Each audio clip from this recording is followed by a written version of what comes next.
Clear हो गया कि अखिलेश यादव जी ने ये कहा कि भाई वर्ण व्यवस्था कर्म के अनुसार है, हम भगवत गीता को मानते हैं।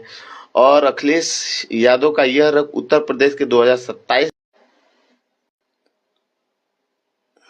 तैयारी का 2027 विधानसभा चुनाव की तैयारी का हिस्सा हो सकता है। और उन्होंने जो भ्रम था कि जैसे मान लीजिए इटावा में घटना हुई थी, कई जो ये लोग विरोध की, हम लोग मान लीजिए अपने पार्टी में सब समाज के लोग हैं, चाहे देश में ही हैं, पार्टी की तो बात ही छोड़ दीजिए।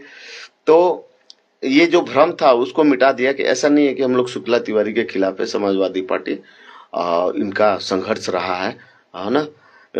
वे समाजवादी पार्टी सामाजिक न्याय और समानता के प्रतीक के रूप में स्थापित करना चाहते थे, खास तौर पे उन समुदायों के बीच जो मनुवादी विचारों से प्रभावित महसूस करते हैं।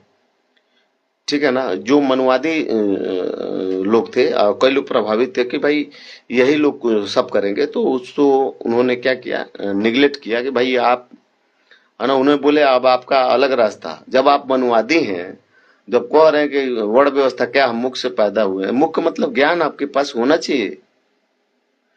दूसरा, सामाजिक फटकार इससे क्या हुआ, इसीलिए तो चर्चा हो रहा है, क्योंकि राष्ट्रीय अध्यक्ष जी ने क्यों बोला है। और देखो कैसे वीडियो उल्टा सीधा बना के और वायरल कर रहा है। दूसरा, ये इस फटकार से क्या फायदा हुआ है, यह फटकार समाज में जागरूकता पैदा करने में मदद कर सकती है, एकदम जरूर, है ना।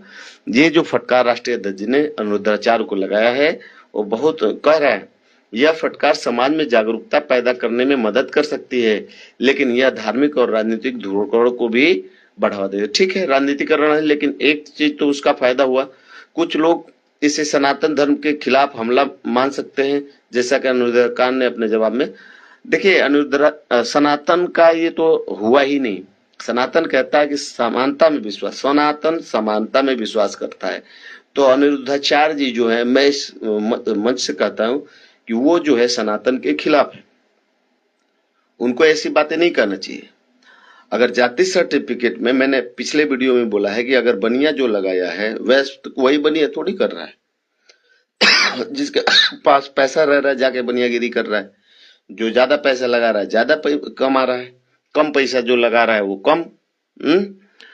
तो इससे क्या है, अनिरुद्धाचार्य और बागेश्वर को हमेशा राष्ट्रीय अध्यक्ष जी निशाने पे लेते हैं। उनकी क्यों क्यों लेते हैं, क्योंकि समाजवादी विचारधारा और सामाजिक समानता के प्रति प्रतिबद्धता को दर्शाता है कि राष्ट्रीय अध्यक्ष जी जो है अखिलेश यादव का अनिरुद्धाचार्य और बाबा बागेश्वर को फटकार उनकी समाजवादी विचारधारा और सामाजिकता